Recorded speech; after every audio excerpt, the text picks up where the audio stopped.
To 52.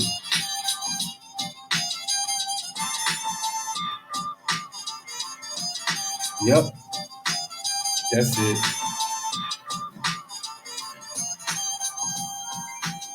That actually sounds really good on Spotify. Yeah, it's a crazy song. If people weren't watching, they wouldn't know that. I'm not even gonna roll with it. Welcome to another episode of Above Average Black Men. Yours truly, Chris Bender Sr. Chris Jr., as always, happy to be here where we uplift, empower, inspire the community.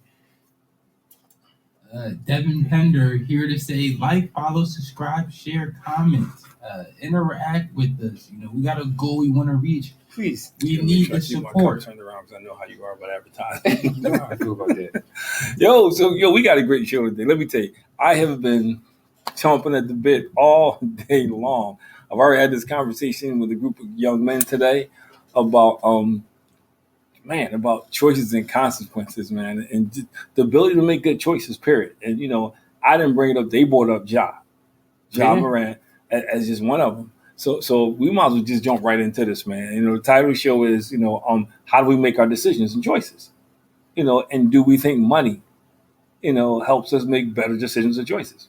No. No hesitation whatsoever. Money does not help you make better decisions or choices. I feel like if anything, money puts more of a spotlight on the bad decisions or choices that you make. Like, especially for people that look like us. It's believe it or not, it's people out there that want to see you fail or expect you to fail.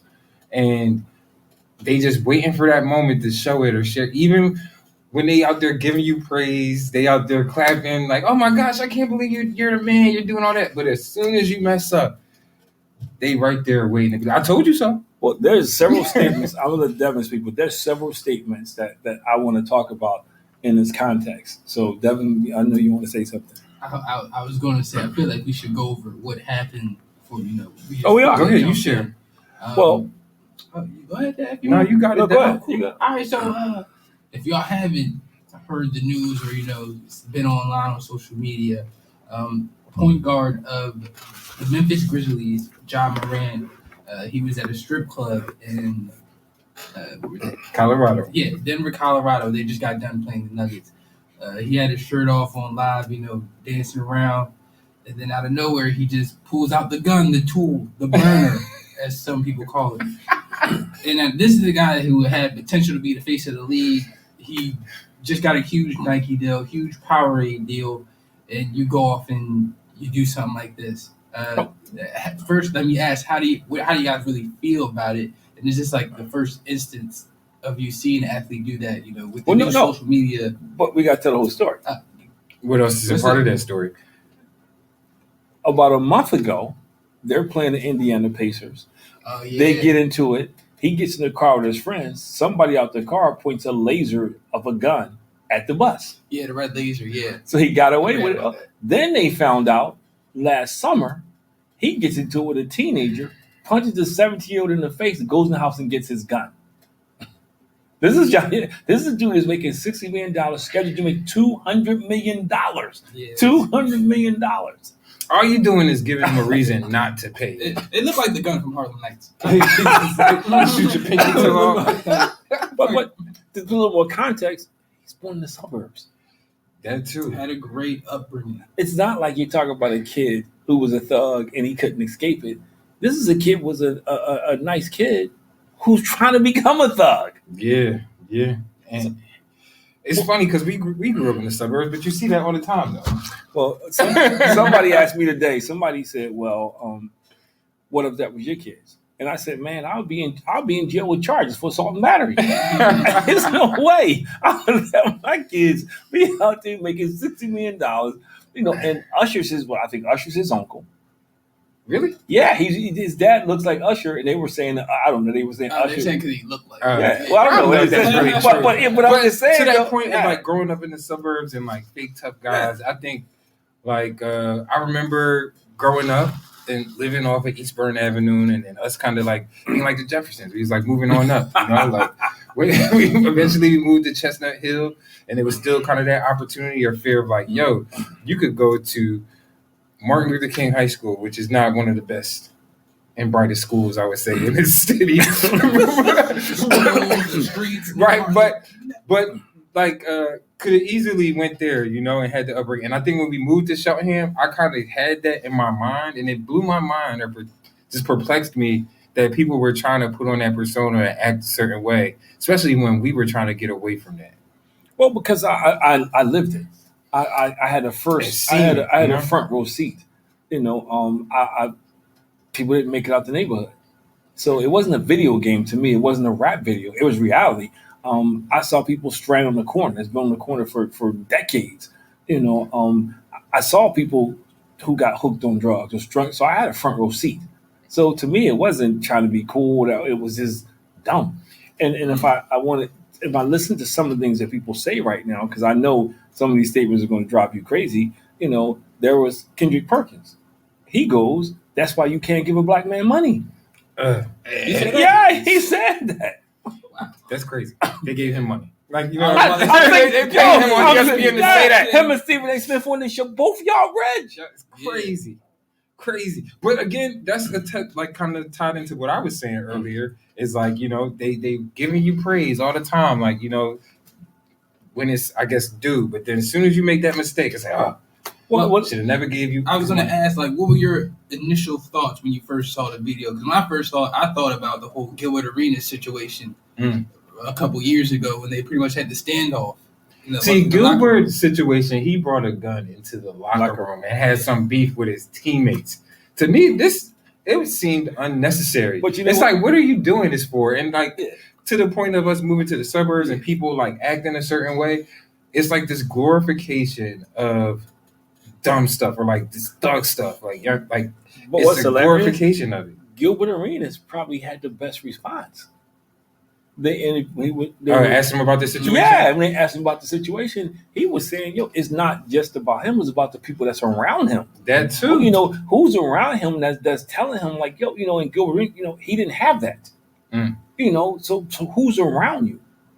He had people around him that was giving him bad stuff. Now, fast forward, the NBA now has a history. They have a track record. It's not like Gilbert Arenas was kind of the first guy to do something that crazy. But now this stuff happens. So what's in place for this? So I think part of the problem is, and I'll say this in turn because I'm curious about what you think, nobody's addressing the fact that that's his mentality. Everybody's acting like he got a cold. He got an injury. He just got a rehab and he's going to be fine. If you don't change his mentality, what's going to be different? I think the question and where I'm confused is, what is really his mentality? He wants to be a just thug. That he immature? Does he want to be a thug? Because when he first came into the league, like when they were talking about him, he was getting all the interviews and nobody was talking. You didn't see or hear anything like that. I just want to work. He working hard. He in the yard with his dad. Yeah, he was quiet. Pretty quiet. But how do you want to be known? And I say this because this is a different generation. This generation, and I'm gonna get to my next point. This generation, they think that's manhood. They think that's manhood. They think brandishing guns and drugs. What do you have to prove? But almost the face of the NBA talking about some manhood. But they think there's manhood. And to go a step further, I'm watching the show Speak for Yourself, or what's his name, Acho, whatever his name is, that played. Every time I hear him, he proves to me more and more that he's not the swiftest guy in the pack. He speaks very well, and that's why he got the show. But his comments today was, first of all, he says that we have to understand because Ja comes from, just because he comes from a suburban home, he probably was being accused of being not black enough because he had two parents. What the? Yeah, the stuff he was saying, I'm thinking to myself, like, nobody getting a gun and waving it online makes you blacker? No, because he was saying and I'm going to go a step, he's saying that, and then he started talking about how they made fun of him because the way he speaks. And I'm like, no, they made fun of you because he speaks pretty country. No, but they made fun, I'm talking about Acho. They made fun of you because you're a black dude named Acho. Yeah. And I'm not being sarcastic. Then he went on to say, well, did he really do something wrong? Because in his culture, that's not a black person. Why everybody that's- thinks that's a no, black person's that's the part culture? that That's bothers not our me. culture. What what people don't really look at is you got to think he had to bought that gun from Memphis. Like you're not just gonna be in Colorado for a night and Let me get this little gun. But which is the third thing why he's going to get in trouble. Memphis just got named the third most dangerous city in the country. You don't need a permit or a license for it. Yeah, in gun violence. And I didn't know they are that. third. They just got named third. Now you represent Memphis and you carrying a gun brandishing I like it. to play devil's advocate a little bit here. You always do. But other side, yeah, Memphis dangerous, man. And you see pro athletes out here getting robbed, getting shot. Like you saw what's his name? Pascal, the receiver for the Eagles. Yeah, he got robbed. Yeah, and he got robbed down in Baltimore. And then the running back for the Commanders before the season started. He got shot. So it's like, and there was a safety who got killed. It was an all-pro that got killed from the home invasion. But this is what you have to understand though. First of all, I don't know if you guys remember Plexico Burrs. I do. He shot himself. Get a security guard. Come on, man. You made it 60. First of all, let me back up. It's one thing. Antoine Walker talked about this because he got robbed one time, and and he said, "Yo, I was out too late and I was in the wrong place," and because he was talking about it too. And he said, "What these guys have to understand is." You're at a different level now. Yeah. You're not Joe Bro from the neighborhood anymore. And people know it. So just as many people respect you, that's the same amount of people out there that want to take your stuff from you. Right. You know, that's the same, just the people that want to know you to have a rep. That's people want to say, I robbed Anton Walker. Yeah. So you got to understand that. You got to understand that. And then, so you hear people talk about it who make sense. Who say, yo, this is, get a security guard. But the main thing is, if you making $60 million, any one of y'all making $60 million, and you hanging out with some idiots, we got a problem. We got a problem. I think, you ain't got to worry about it. Yo, what are you doing? You hanging out with somebody who is flat broke, no money, no skin in the game, and you risking everything. I think that ties back to what you were saying, though, too, is like, who's around him? Yeah. And, like, one thing that I wanted to point out about the situation is, like, he seemed to have a close enough relationship with his dad. Well, I want to talk about where he should have been nipping all that in the butt. But there is times where I see, like, his dad seems like he more want to be his homie. That's the next point. Be a fan. They said that his dad is known to party and hang out with him. Yeah, and I've seen that. So somebody brought up an interesting point that I never thought about. They said that a lot of times in that situation, because, he becomes the breadwinner. Because people stop working, people stop doing stuff. So they felt like maybe his dad didn't want to, intrude or step over. So you the dad. But this is my problem. Money don't change that. This is my problem because people say, well, his dad did a good job. And I'm not questioning his parenting skills, but you know what? You guys would have enough respect for me. I know. I'm not saying you wouldn't do, but you would have enough respect for me that you ain't gonna be taking me out no club, no. That's what I'm saying. When I get that money, we could take trips and do stuff together, but I'm not going to do anything that I feel like embarrasses our family. But that's my point. So how are you a good? And I'm not jeopardize what I'm doing to be able to take care of y'all. So that's not a good dad. If your son feel comfortable doing that with you, that's not a good dad. You didn't teach your son respect because there should be enough respect there that even if I ain't listening to you, I ain't gonna do no crazy stuff with you. Nah. Say what you want. The VAR, Lonzo never had a gun. No, not even that. Because I got Jello just stole some glasses. I got into the discussion yesterday. But this is the crazy thing about it because they so busy trying to find something on LeBron James. They so busy. Everybody's so busy trying to bring him down a few notches that that this other stuff is going on. And I'm like, yo. And this is a dude who I'm not saying he's perfect. I don't know, but he ain't out there brandishing guns. He's not making no crazy rap videos. This is so funny because Chris Broussard said this. He said even Allen Iverson didn't go that far. And that's what I would think the next comparison. Stephen A. Smith said something similar too as well. It's like, I didn't go that far. AI at least had enough sense to be like, I'm a basketball player still. I mean, he made a rap album, which was crazy. It never came out. But I mean, even he didn't. So, but the point I'm making is, how do we? So this is want to get back to her, and there's a couple more points because people said, but how do we make better decisions then? How do we?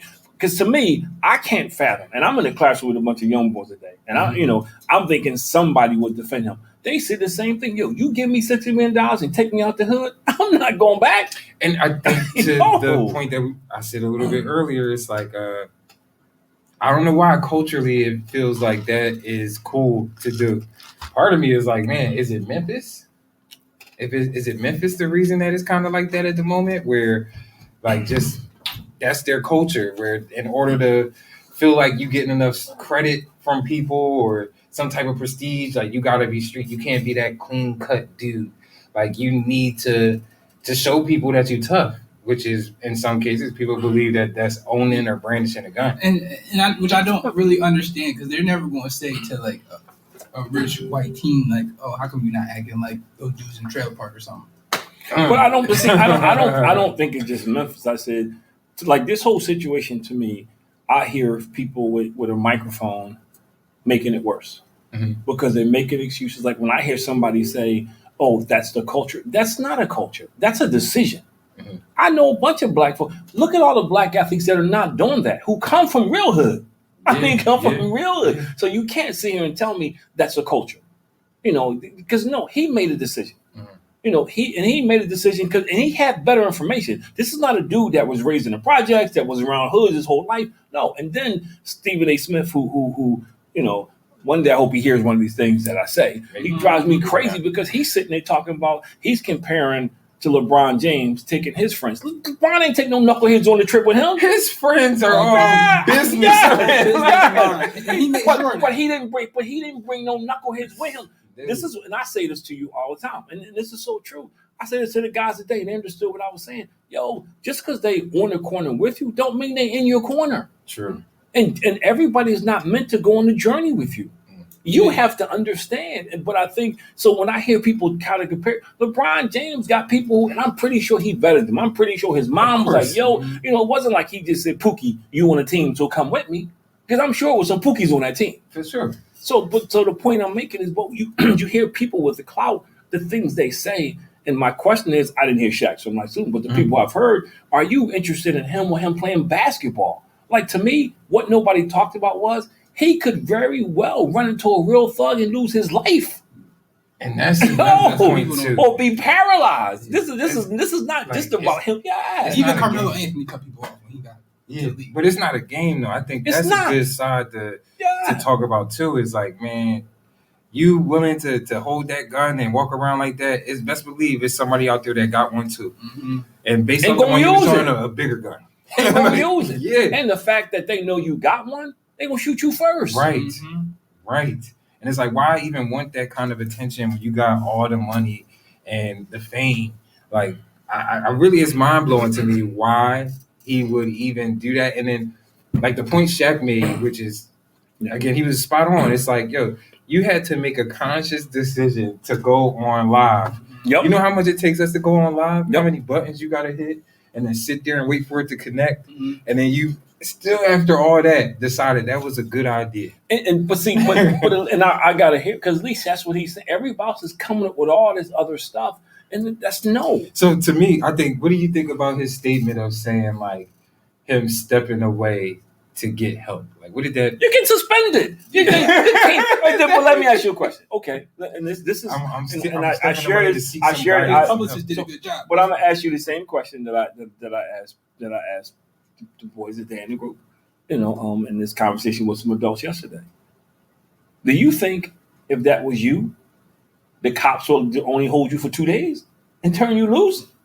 Do you think your job would say, hey, Devin, just take 2 days off? Hey, no. So, see, that's the other issue here, because him stepping away is not getting help.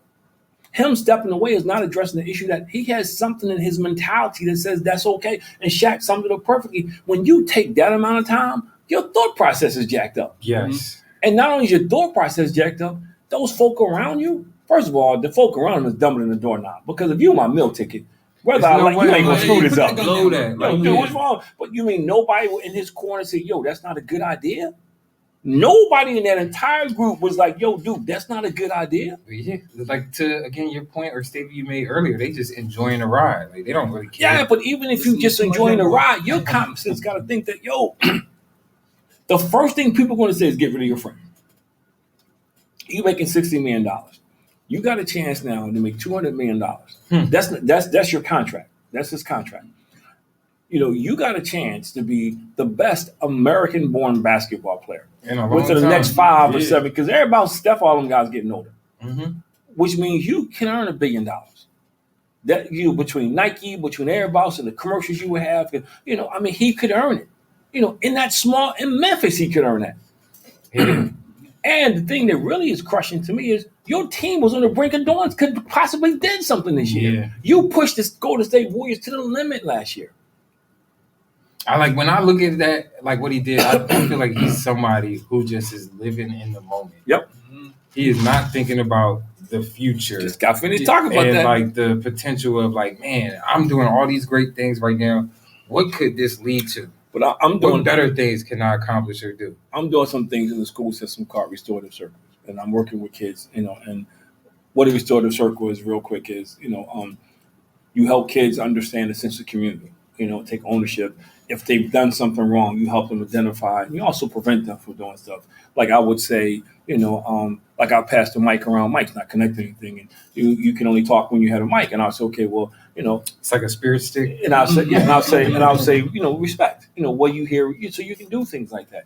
But it's because ironic, because it's like those kids, they don't think about it. Mm-hmm. Like I tell them, I can't do stuff, even if it pops in my head, because I'm not Ja Morant, but I make my money because of my reputation.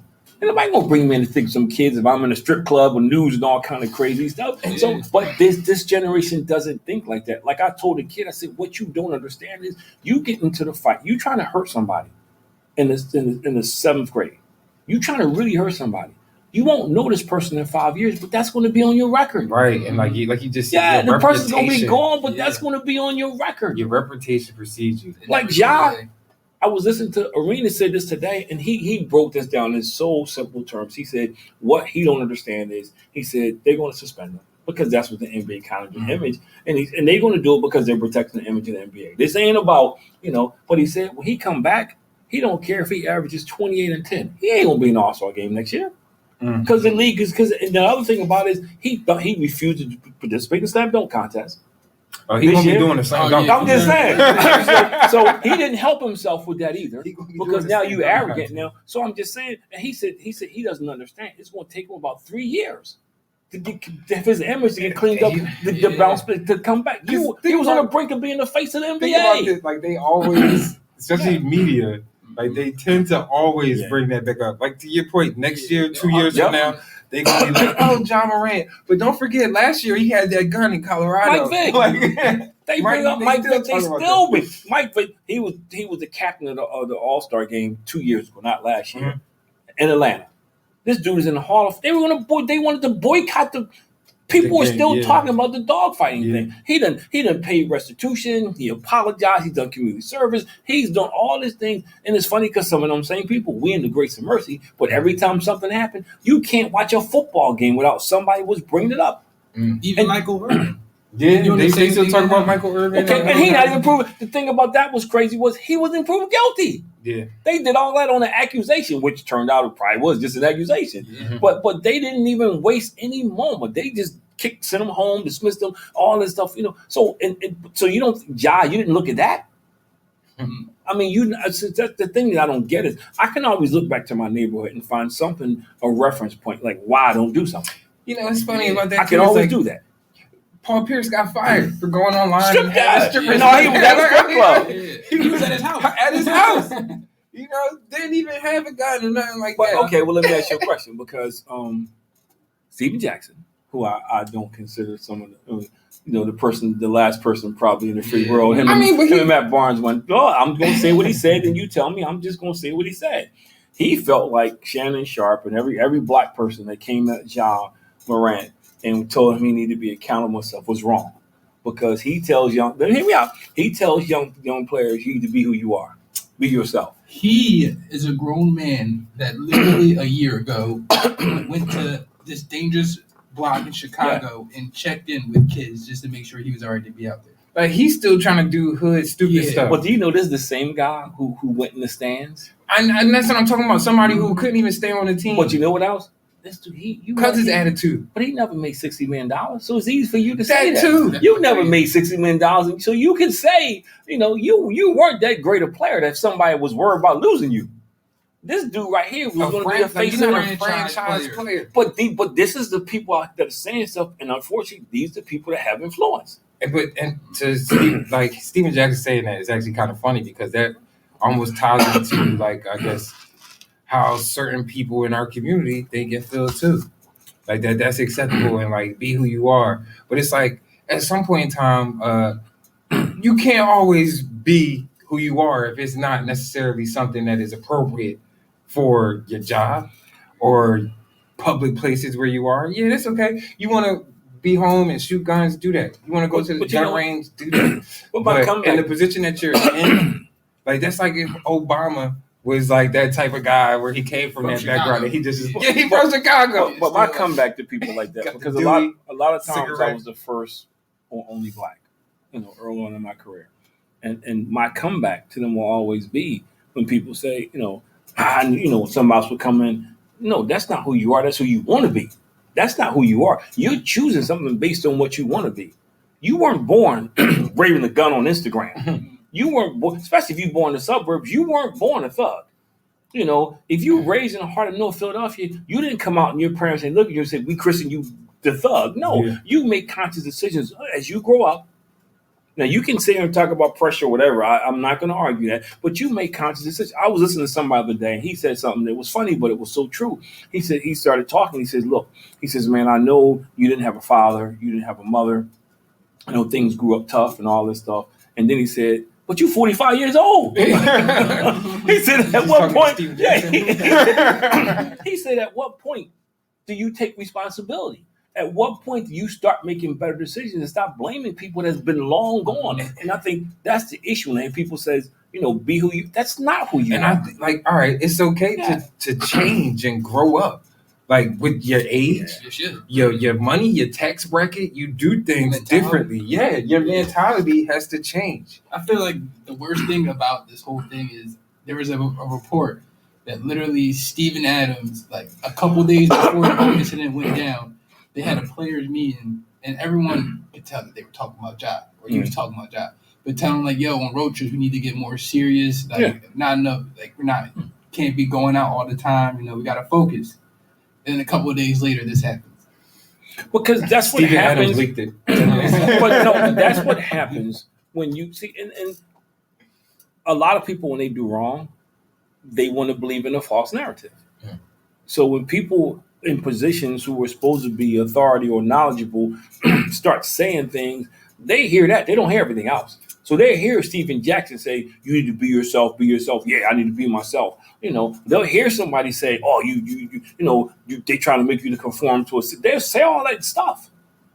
They will say all that stuff. And that's what you hear. You don't hear the guy like, somebody said, well, man, I would have got with Shannon Sharp. You see how big Shannon Sharp is? Oh, yeah. You would have got smashed. But but why get with him? Because he's telling you maybe you don't like the method. And it was funny because I'll get to this later. They compared that to Kevin Samuels. Yeah. The kids brought it up today. Mm-hmm. Maybe you don't like the method, but he's telling you the truth. Yeah. And something I just thought about is like, there are clearly people who haven't been in positions as a manager or a boss or own something. Because there's no way that you let somebody that's an employee come in and do whatever they want to do just so they could maintain their sense of self. And you taking my money? Yeah, I'm not paying you to do that. But if you don't have the right people around you, and I go back to Ja, if you don't have the right people around, everybody's going to smoke up your butt. He probably believes he's the Memphis Grizzlies. In his mind, he's thinking they're not going to do anything to me because I'm indispensable. He thought he was larger than they need me. Oh, he misses 50 games at least. You think he's going to miss 50 games? See, I would be surprised. The rest of the season. I would be surprised. I would be surprised if he gets 50 games because, that almost condemns that. Yeah, and that's what costs the NBA money. And I think 50 games that was like. I'm not saying don't deserve it, but I'm just saying. I think 50 games might be excessive. I think he still needs to be suspended and held accountable. It's like, bro, don't do that. But you embarrassing yourself. You're embarrassing your parents. You're embarrassing the league. But let me ask you a question. What's with it? Because just a suspension that may not. Somebody said fine them too. But somebody said no. But somebody said this today. Somebody said I was listening to something today, and they made an excellent point. She said, "You know what? It's great that he made an apology. He took down service, and he took down social media. But that's a knee-jerk reaction. Yeah. Everyone does that. That's it. So what are you doing to make sure he stays in that in that mind frame? Because if you suspend him, and I'm not dictating the time, but if you suspend him for 50 games, 25 games out, he now got time on his hand. What's to stop him from doing? Because you're not working on his mind. You don't have him sitting down talking to somebody. Then somebody came out and said, "Well, I don't understand." This is another stupid statement. Well, I don't understand because when they come to college, they have these seminars. So somebody been living their way for so long. You think a 2-day seminar is going to change his mind? I'm saying a college athletic seminar. They're not giving you too much. Well, no, when you come into the pros, I think like the first day or two you meet, so that's different. Yeah, when you go to the pros. Yeah, but you know what? I'm sitting there talking to somebody, and I'm just using an example. If I'm sitting there and Dr. J or somebody talking to me, I hear it from me. You can't relate. It's different. And I got to say this, you're not walking here with $64 million check. No. It's a whole different time, different experience. And I hate to say it because this feeds right up your alley. It's different now because of social media. So a lot of stuff like Shaq and all them they did, it wasn't on social media. So that's actually now when you do something now, it's like boom. So do you think like that's a big part of this too? Is just kind of it's a social media age. Like that wasn't necessarily a thing. You can't keep it quiet, right? So you got to deal with it. Back then, you could sweep it under the rug. Like, okay, we only got 30 games left in the season. Let's not say anything until we get to make this playoff run, and then we'll deal with it in the off season. That's why I don't think they're gonna give them 50 games because I think 50 games is just because Memphis they lost right away. Mm-hmm. They lost right away, man, and for all them guys on the team that thought they were all that, they need him. So what do you think this is more about? Him being immature, him having the right people around him, or like just guidance from a parental standpoint? I think it's all of them. Yeah. I think when your mom and I talk about this all the time. We have this conversation all the time because she knew some of my older friends, and we were talking about this yesterday because I got a friend I've known forever who just came back. And we were talking about this yesterday. You have to recognize in your life when it's time to let something go. And what I mean is, I just did a video the other day for somebody, and actually I posted, and they asked me a question about the next level. And going to the next level means, one, you got to be willing to sacrifice. Sometimes you got to sacrifice things, and sometimes you got to sacrifice people. I don't mean kill them. You got to let them go because they're not a part of your journey. Right. I'm hanging out with you, and all I'm doing is causing you grief. Mean kill them. That's why Jack got the gun. I'm gonna say, I'm hanging out with you. You trying to just clean cut image. I'm always carrying drugs. Always got some drama going on. Yo, that's the person that you can't. You got to cut them loose because if you're trying to go to the next level, that matters. Yeah. It's not like you got somebody who can work for you, do something productive. But if you got somebody that's constantly in trouble, constantly undermining you, you trying to get yourself together, or while you working out, we can go party. I'm biting girls over. You got to let them go. Yeah. That's getting to the next level. The other thing, getting to the next level, you got to recognize, man, that everybody that comes around at a certain point in time, it's not your friend. Mm-hmm.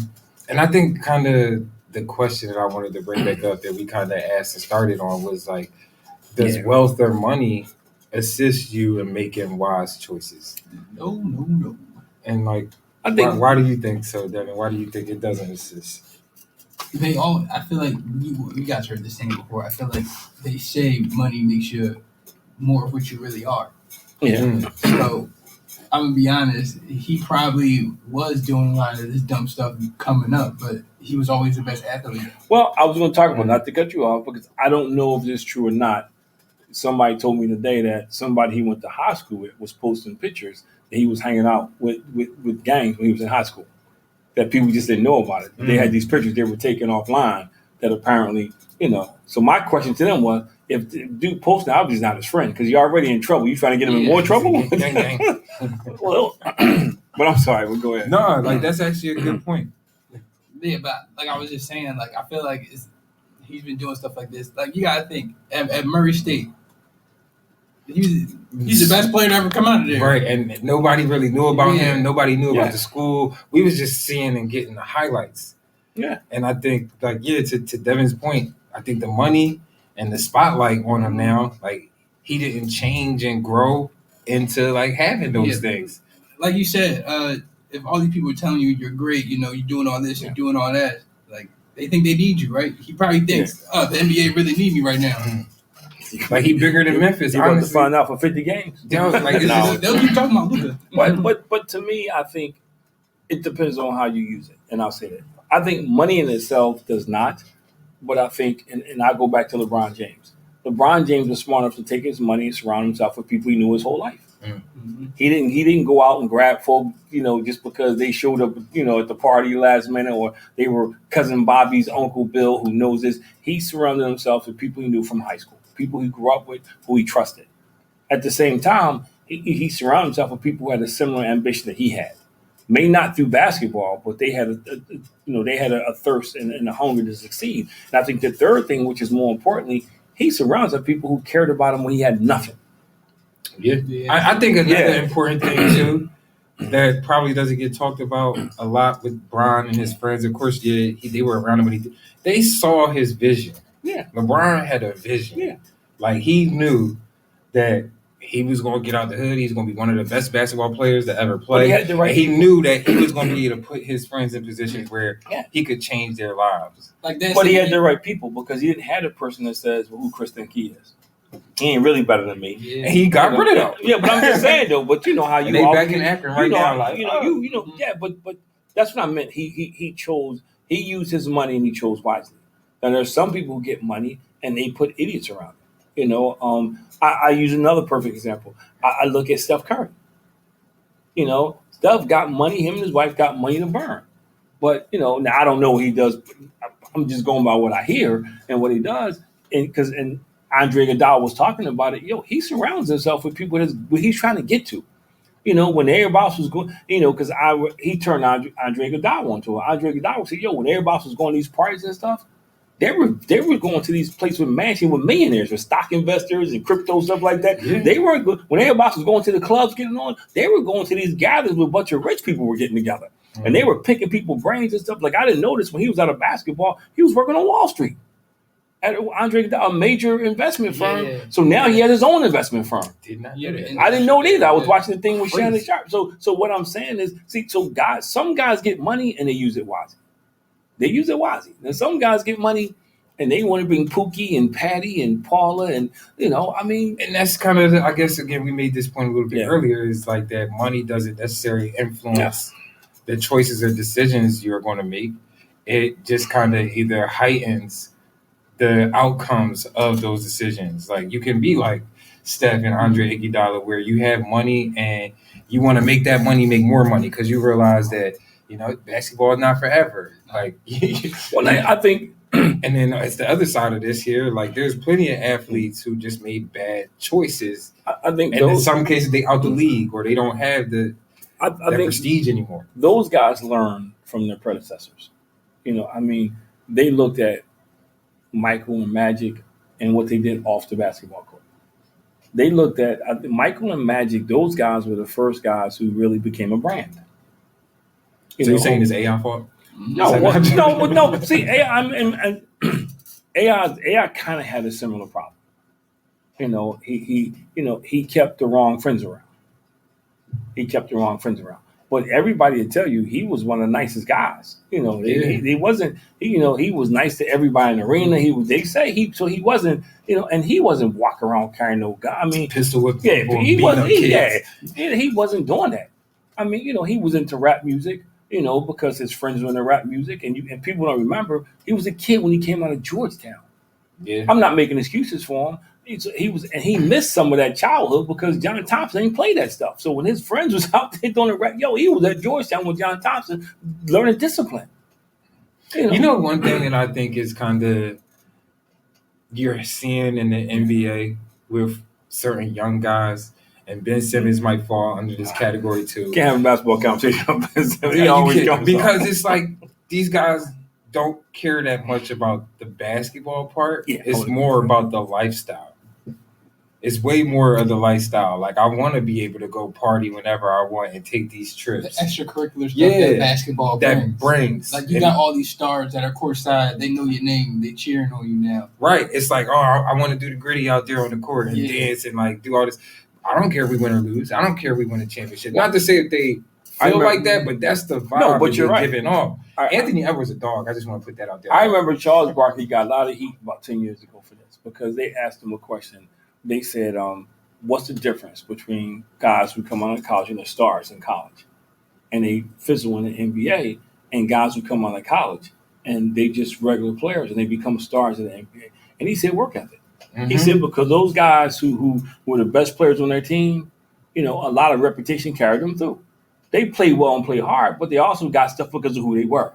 Yeah. They said those guys who fought and hungry, they came in trying to eat. Yeah. Like they telling you you're a number one pick in the 8th grade. Yeah. They said them guys who didn't get drafted, who kind of came in and didn't know if they was gonna make the team and stuff like that. He said those guys are hungry. And he said guys like Ben Simmons, it's been given to him. Yeah.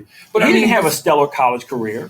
He didn't have a stellar any kind. He average, but all of a sudden he's the next LeBron James. He's the next Magic Johnson. He didn't work for that. But I feel like Ja was it was weird because he was one of those guys that was teetering. Like his work ethic certainly got him there. He wasn't a 5-star recruit, but that's what made him special because he did bust his butt.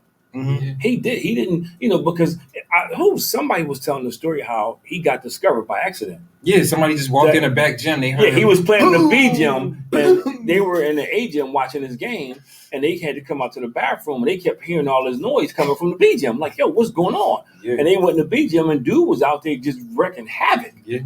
So, but the point is, at least he had a work ethic, and I don't want it. Ben Simmons is like you said. I think Ja loves the game. I just think he doesn't understand lack of maturity. I think it's part of it. I think parental guidance, because parental guidance does not stop when you become an adult. Mm-hmm. My dad had dementia. He still told me what to do. Mm-hmm. So I think, parental guidance plays a role in that. Because I say this, your kid should at least respect you. Yeah, regardless of how old y'all are, like even as an adult, like you're a child. Yeah, they should be some level of respect for you. I mean, I know you guys did things. But you ain't gonna take me with you. They homies, so they be out there dapping each other. I'm just saying, but that's the level of respect that I think that a parent and a child should have. Not because now I'm rich, I can do what I want to do, and you're gonna pile along with me. Like I told the kids were laughing. I told them, they said, "Well, what would you do?" I'd be up on assault charges because my kids ain't blowing no $64 million. But like, we got a problem. But to your point earlier, like you said. And I'm speaking more LeBron James and like Steph Curry and everything. They had important male figures in their life. Like LeBron James' coach, he always talks about his uncle was always there. Steph Curry, his dad, is always there. I feel like, John just needs his father to stop being his friend and actually be his dad. And like maybe he making millions of dollars. You might have to discipline him a little bit just so it can save him for the rest of his life. But I keep hearing people say, "Oh, he did a great job." I just keep hearing people say that. Chris Broussard today, Stephen A. Smith today. Oh, I know his dad. His dad did it. No, and I'm not knocking his dad. You know what it is? But they say he did a good job because he got him to the league. Yeah, but that's not the goal. The goal is parenting doesn't stop there. No. If anything, I think it needs to go up a notch because it's a whole different level. My mom and dad, they were still my parents. Yeah. When I got out the hood and was, and I started to do stuff, right and correctly and start doing things. My mom and dad, if they thought I was doing something, they would say something. Yeah. I remember my dad was living. They were staying here one time, and I was coming late because I was working. It was like, "What you doing? What you out this late for? You got a wife and kid?" I said, "Dude, I'm working."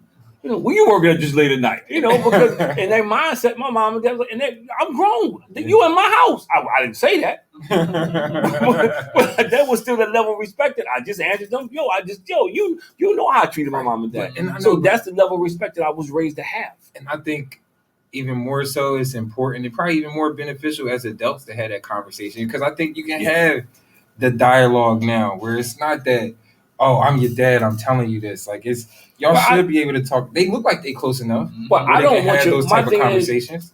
I would not want your money and you're on your way to jail or dying. That's not worth it to me. To hang out with you and to hang out with my kids and we just gonna have a good time and yuck it up, realizing that you're on this path that's only going to end one or two ways or three ways. One, you end up in jail. Mm-hmm. Two, you end up shot or crippled. Or three, you end up out the league. You end up out the league trying to figure out what you want to do now because you don't have any other skill. You already got a reputation now. So it's not like you can walk out the gym and walk somewhere else. And if you look at Allen Iverson, if it wasn't for Reebok and his wife, he'd be broke. Man, He will be broke. Got a great deal. Ain't nobody ever going to have a deal like that. No, because Reebok and his wife was smart enough. So, so these dudes, man, you gotta think better. You gotta understand choices and consequences. You gotta understand that even when you don't make a decision, you making a decision. Mm-hmm. And $60 million, and I hate to keep saying it, but you making $60 million, $200 million set you up for life. Yeah. $200 million, nobody in your family got to work, and you blowing it for a bunch of knuckleheads, you thugs. And it's crazy because I think as young black men, the consequences are so much more harsh. I think he probably felt like he invincible a little bit. It's a love-hate relationship, and you said it. I love you when you dunking and doing 360s and 180s and all that, but the minute you screw up, I'm piling on. I'm putting you right there. See, this what happens. Yeah. But Kendrick Perkins. They're going to make an example. But Kendrick Perkins, that's what I said. You make it worse when you hear Kendrick Perkins say, that's why you can't give a black man money. And I heard this 1,000 times. That should not come out your mouth. Ever. And that's a whole nother conversation. But Ja has to realize the moment he got drafted, he started getting this fame. You're a brand at that point now, But do they understand? That's another side. You're a business. You're a brand and a business. But do they understand brand? And I'll go back to Allen Iverson. Allen Iverson, had he played his cards right, he would be making so much money right now. Dude changed basketball with the cornrows, the saggy shorts, the crossover, the brashness, all that stuff. If he just took some classes on how to speak, some etiquette, learned some things differently, but he's where he is now because that whole false bravado thing, I'm going to be me and to your point, you don't evolve. And me only works until you have basketball skills. When your basketball skills go away, it don't work anymore. And in my mind, I'm like, I'm going to be me. At what point do you grow up? What point do you grow up and not hold on to this mentality or idea of like you're gonna be you? Well, from 17 and 18 to 50, you're just going through the same. I'm not stuff. Judging them, but when I look at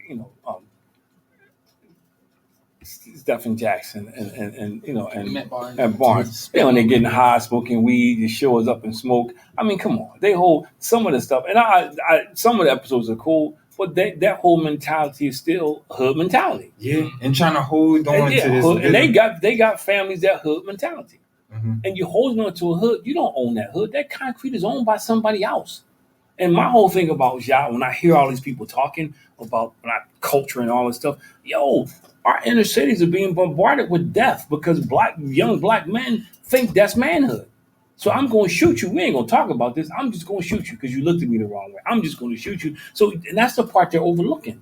You keep talking, this dude is out here perpetuating the fraud because that's not who he is. But you're you're glorifying something that everybody's trying to get away from. Yeah. And I feel like I'm about to butcher this quote, but I definitely seen something where it's like a man that sees the world the same way at 25 as he does at 50 is an idiot. It sounds right to me. It's like 17, 25, 50. Like you should be seeing things and doing things differently. And you should. I look at some of my friends and I separated because they didn't grow up. It wasn't because I thought I was better than them. It wasn't because I moved out. They didn't grow up. They still wanted to go out and party, stay out to 4 or 5 o'clock in the morning and do this stuff. And it was cool for them. But it's not cool for me because I'm married. I got kids. I remember I went back to a funeral in the neighborhood. And a good friend of mine, his mom died. So we all stand outside, and I'm seeing guys I haven't seen for a long time, man. And, some guys, they just go right to the sports, because that's what they remember. Mm-hmm. Some guys, they come. And I remember somebody walked up to me, a very good childhood friend of mine came up and said, I'm still mad at you. And I'm like, what you talking about? Come on, man. I ain't seen you in 20 years. That's still mad at you.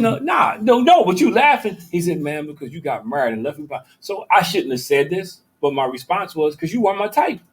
So everybody kind of started laughing, and I think, okay, that just made the situation worse. You got married, man. But in my mind, I'm thinking like, why? How? But that's how we think. We don't think that, okay, you moved out into a better life. You got married. You're doing better. You left me. Not like, okay, well, let me do what you did. Let me get my mindset so I can do what you did. No. So I want to keep you here with me. I don't want you to do better. So a lot of times, and I look at Ja, you are so far removed from that. Mm-hmm. You are every black kid that's bouncing the basketball right now. You're his dream. Yeah, it's kind of a You're sign his of the dream. times, though. Yeah. Everybody's living so in the moment, and it's like, Yeah. I kind of feel like what's disappointing about the Ja Morant situation is, yeah, he definitely has so much more to lose than probably anybody else, but there's other people in not as great situations where if they make the wrong choice or do something like that, it's a wrap. But I'll say this: I believe It's a wrap. I think one of the biggest crises that we have in America right now is that America as a whole, we're suffering an identity crisis. We are. I think America as a whole, especially in our community, people look like us. We have an identity crisis. We don't know who we are, so people give us identities, and we take on identities. Somebody figures out that I like a certain look, so we take on that identity. We're the only ones who don't know it. People who try to sell us stuff, they know it. Mm-hmm. People who try to sell us products, they understand that. The people who make decisions about funding for our schools, they understand it. Because if I keep you ignorant and uneducated, I keep you poor. And if I keep you ignorant and uneducated and keep you poor, I'll always control you. You will never go any further than allow you to go. Even when you get money, you coming back because you're going to do something stupid. you coming back. I'm just waiting because you coming back. So I think those are the things that we have to understand. And I think too many times we don't raise our kids to know who they are. In my parenting workshops, I hear this all the time. We talk about building self-worth. There's always 3 or 4 people who come out and say, yeah, but, you making your kid conceited or you making your kid arrogant. Okay, let me ask you a question. How come we only attach that title to people of color?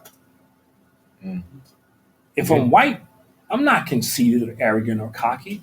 I'm confident. Mm-hmm. He's confident. If I'm white, if I'm black, I'm crazy. If I'm white, I'm quirky. If I'm black, I'm over the top. If I'm white, I'm eccentric.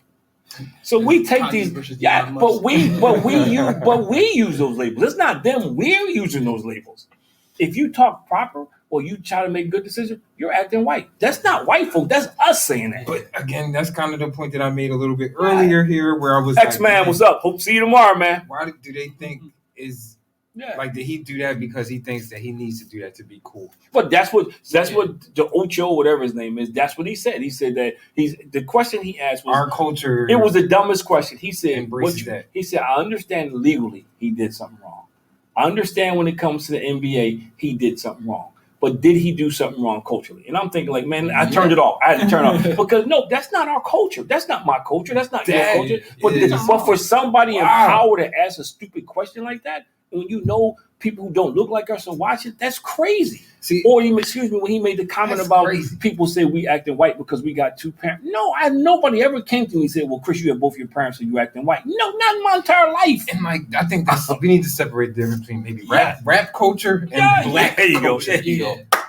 Yeah, that's rap culture. You want to have a gun in the video and be dancing around. But black culture, I refuse to say that. That's do you think this will be more of like a wake up call for him? Because I know when you have that gun in your hand, I feel like it gives you some negative energy. Like you want to shoot that thing. If not for him, for the NBA, because just like when they got on Iverson, they start putting stuff in place to keep other players in check. It's because David Stern they came up. They didn't play.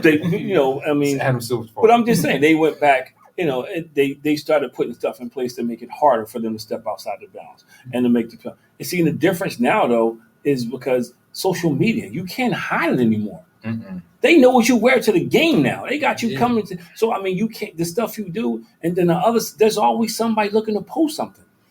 Back in the day, they would hush stuff up and keep it in the crowd, man. Now, you got people that film stuff all the time. So it's different. So I think now, and the stakes are so much higher because Mike and them weren't making no $60 million a year. He filmed it himself. But you said it yourself. That's this culture. This culture does stupid stuff like that. And again, I still can't process why. It's like, you think this made you cooler? Like, you think that people was going to buy your sneakers more? But what's hilarious about it? I mean, not I shouldn't say laughs, but it's funny, not ha ha, but funny kind of, in a unique way. You saw his attitude changing. He's barking at Steph Curry. He's barking at people. He's barking at Draymond Green and all this stuff. He's starting to say, he made a comment about Steph Curry's wife. You saw him starting to change a little bit. He did what he said about his wife. I did out of something he said. He allegedly said he told Steph to tell your wife to call me or something stupid like that. He said because they started. But so you saw him starting to change. So it was having an impact. You saw him starting. So I said, I think what you see now is that to your point. I'm arrogant. I got this money now, man. I think I can do what they do, and nothing's going to happen to me. And I mean, Devin's point actually earlier was kind of the money making you more who you are. I mean, think about it. And I say this all the time. As much as I would like to say that I would have been wise, I can't imagine being a freshman in college or a junior in college and somebody gives me a check for $40 million. And for the first time in my life, somebody can't tell me what to do with it. So if you're friends, and I always say this, whoever your person who influences you most is going to direct the path of your life. If you're not sure, if you're not sure, you are. I'm sorry. So if you're hanging out with somebody and they just going to spend your money up and smoke it up and drink it up, that's what you're going to do because you think that's the relationship. Because he definitely was in that strip club with other people. Oh yeah, but nobody. How could I sit next to him and let him go on live and be like, I would have smacked the phone. That's what I said. I would have smacked the phone out of his hand. I would have did. You did nothing. I'm thinking to myself like, who are you with? Even in the car with the laser. Yo, you. Why are you letting somebody do something? But you picking them up from an NBA basketball game. Stadium, apparently, you were inside in good seats and everything. And that, first of all, why is that in the car? Second of all, why are you got $64 million? I know you own a car. They're going on a heist afterwards. But that's my point. Why you put yourself? But okay, now you know the state of people now. Suppose 4 people on that bus started shooting back. You don't know who. Everybody had like security, or a cop or something out there, and all the cop. Cop now, I'm afraid for my life kind of thing. So I mean, all this stuff. You don't think about any of this stuff. And like again, your point earlier, like you make this much money, get a security guard if you feel like you're in that much danger. Here's what I said, and this was funny because somebody was laughing at me yesterday, and they were asking me a question about there was somebody I used to be friends with, and they was like, well, what happened? And I said, we kind of went our separate ways, and they were like, yeah, well, I heard, he said, well, y'all can still be friends. And my response to them was, I got all the friends I need. No, we can't. I got all the I don't need somebody I can't trust. No, we can't be friends. So my thing was, I got all the friends I need. I don't need more friends. I got friends. Now, if I meet somebody week, that's cool, but I'm not out here recruiting. Yeah. I don't. You think it's a little bit of survivor's remorse? You ever heard of that before? Yeah, I watched the show. Yeah, I watched the show. Yeah, I watched the show. That's also. But it's ironic. I couldn't think of the name today. But I watched the show. I watched a couple episodes. Yeah. But that's like that's a real thing though. Like where people feel guilty a little bit that they got to a certain. Yeah, point. But his uncle Mike Epps is part of the problem too, though, man. You talking about this show? Because dude just did for fun. He's like, but I mean the show is about it. His uncle is part of the problem. His cousin in the show is equivalent to his dad. His cousin is trying to steer him in the right direction, but because it's in the show, because his cousin, I think, in my opinion, is so vanilla that he doesn't have the same influence that like his uncle and them have on him, man. And even his mom be playing him. Oh wow. Yeah. But again, I was just kind of using that as an example. Like, you think I couldn't think of the name of the show for anything today. Yeah, because it's a little bit of that sometimes. You guys, they make it out and they feel like they got to stick with or hold on to people, the entire time, that they can't elevate or feel like they putting people on the back burner. And I get it. And I do understand that because I know I kind of felt the same way. When I got out the hood and I moved and stuff, I kind of felt like, man, you do, in the back of your mind, you leaving folk behind. You do. In the back of your mind, you start thinking like that. But then the realization starts to come when you say, you know what? I didn't leave them. They chose to stay behind. And I think they made a conscious decision that was going to be the rest of their life. Yeah. So you have to figure out, how much you want to invest to interact. You can't. Part of going to the next level is that sometimes you got to lose weight. And what I mean by lose weight, that sometimes you got to make decisions about things, man. It's just, this is not, I can't carry this burden. Yeah. And I shouldn't have to carry this burden. Right. And I think that becomes an issue because people think you are obligated now because we from the same zip code, to carry my burden. And I think that's the issue that, to your point, survivor's remorse, that's the issue a lot of us have. And I think Ja, for some reason, he has allegiance. I guarantee you somebody in that group knows what to say to him. Oh, now you superstar now. Oh, now you all this. To bring him back in. To bring him back in, and he falls back in because he doesn't know who he is. Because to me, my thing is, okay, fine, I am. I got 60. How much you got in the bank? And I think that's actually kind of the point also I wanted to be sure to make is like the people you surround yourself should represent who you are and what you're doing in your life or where you want to go. Where you're trying to go. Yeah. And I mean, I had to learn that. I learned that a few years ago with myself, like trying to be a writer. It was like, I can't just be hanging around people who actually just want to just keep watching the content or just going out and partying all the time. It's like, you got to surround yourself with other creators if that's the lane that you want to go. But let me tell you what the problem with that is. This is the issue with what you just said. If you don't know who you are, somebody's always going to be changing your mind and shaping their opinion because you don't know. You're not confident in who you are. You worried about what people think. You worry about what people are going to say. So that becomes the forefront of everything. When people says, "Oh, you acting different. You acting white. You acting this. You acting that." I'm like, sure. Alrighty.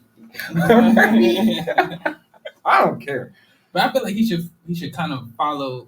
I know this is a little different, but he should follow that Paul Pierce method because you remember what happened to him in the late 90s. Which Paul Pierce method? When he got stabbed in the club. That's what I'm talking about. You talking about this making it rain, Paul Pierce? That unfortunate situation, it made him move different after that. True. Yeah, when he got stabbed, he definitely. So I think he should use this as a wake-up call. Like, you might have to move a little differently if you want to get to where you want to be. But or be private. That's a whole nother thing too. Like, why did you feel the need to put that online? You would have never known. But this is you could have went out, had a good time. This is my last point, and this is the thing that frustrates me so much about him. It's not like there's not enough guys in the NBA to be a positive role model. It's not like you couldn't say Kobe, LeBron. It's just so many guys in the NBA that you could take a look at and say, look, those guys are doing it the right way. Mm-hmm. It's just so many, and when you end a certain league, I know he's hearing about the guys who's not doing it the right way. Or like I know he hears those stories. There's so many people that you could look around and be like, man, so they that's messed the part up their career. That's the part I don't understand. If I'm looking at, like if I was playing, minus being an a-hole and a bad person, Mike. He created a brand. He had a blueprint. Yeah, and if you ever watch his documentary, people who don't like him respect him. Of course. If you listen to Hard's Right and all of them, like, I think he's the worst. Wasn't he had me cracking up? Luke Longley says, man, I think he's the worst human being ever met. But I think I respect him because it's examples out there. Like Michael Jordan put out the blueprint, and then LeBron James came right behind and kind of took it to the next level. And you can call these guys. You can call these guys. Why didn't he look at this an opportunity to take this to the next level? Hey, you had Andre Iguodala on your team that you could have the year that he didn't ever play, but you had him on your team. You had a veteran who was an MVP1 who was making these moves. Danny Green was on that team. Danny Green, but he tells the story. It wasn't that he didn't show up. I know they traded it, and they told him that they were going to trade him, and they told him not to come. Yeah, and then eventually they was like, "Well, can you come in?" But you can call these guys up and say, "Look, hey, it's not like you don't have people, who you can call up and say, there's so many people you can call up and say, there's coaches you can call up now. You got people like Dr. J, who's always around the game. You got all these people who's constantly around the game that you can talk to. And I mean, so even for as crazy he is. You could Kevin Garnett. He's nutties are fruit. No, but he understood it was a business, and he understood what he needed to do to make the most of this business. Mm-hmm. Yeah. Now he's the perfect example. Was he cussing just as nutties, but he knew when he was playing basketball that this is what I got to do. Mm-hmm. Yeah. You Ray Allen. There's so many guys you could. I'm pretty sure any one of those guys on TNT would have took his call. But what's even crazier to me is he has an opportunity to be kind of even. Probably surpass those guys. Yeah. I know how. He got an opportunity to surpass those guys, and you just kind of pissing it away. But again, I think. Hey man, but I'm cool. Yeah, I think that's all that matters. He feels like the comparison or I guess example I used earlier is that he doing it just because he want to have fun, man. He want to enjoy it. But you can do both. But define fun. But it's like, which one is more important to you? To me, losing $60 million ain't fun. That ain't fun. To me, knowing I'm supposed to make $200 million next year and I'm pissing it away for a 30-second video, what's fun about that? And what's crazy to me is, like, again, like, look at what happened to Kyrie Irving for using a link, for saying bad stuff. You know just what I mean? Saying the world is flat. Yeah, like, look what happened. That's where it all started, when he said the world is flat. You know, like, it's examples of guys out there that have kind of either tarnished their reputation and, like, but now that you said it, what they can get in the future. And it's just like, now that you said it, I think Kyrie Irving is a perfect example because his talent is crazy. Yeah, oh my goodness! When I be watching him his play, talent, but his reputation has outweighed his talent. Yeah. So now anybody that takes him is a desperation move. We hoping we can win now, and that's a great. I think that's a good point. Your reputation precedes your talent. So that's a good idea. So I mean, that's perfect. He's gonna be in the Grizzlies. They're gonna sign Udonis Haslem next year. He's gonna be in the Grizzlies. He's the vet they need. They gonna bring Haslem. No, why they can't bring him in? Because he retired? No, because I was watching something with a football player, an older football player, and they were saying why he wanted to be a defensive coordinator. And the same thing is true in basketball. He was saying he knows nobody will hire him to be a defensive coordinator because he's old school. He's from the school where you get in people's faces. You know, all that, he said, all that polite stuff everybody doing now. He's in the school where they hemmed you up in the locker room. You know, where they didn't have like 15-minute practices. They practiced. He need that. You didn't get it right. Yeah, but owners wouldn't put up with that right now. He needs that. Listen. But why? That's why Jimmy Butler. That's why they was glad to get Jimmy Butler out of Philadelphia because they didn't want to. We needed that. But I know, I agree, but people don't want to put up with that because people are afraid to do with it. They're afraid of that now. Look at it. We got rid of Brett Brown right after that for nothing. But this was another tremendous episode of Above Average Black Man. I think kind of at the end of it all, your choices and consequences. Your choices, like the money, doesn't matter, man. If anything, that fall is going to be even further. Well, kind of mess me up in the summer. I think I'm willing to be the guinea pig. I think somebody should give me $64 million and see what kind of decisions I make. I think that's a good experiment.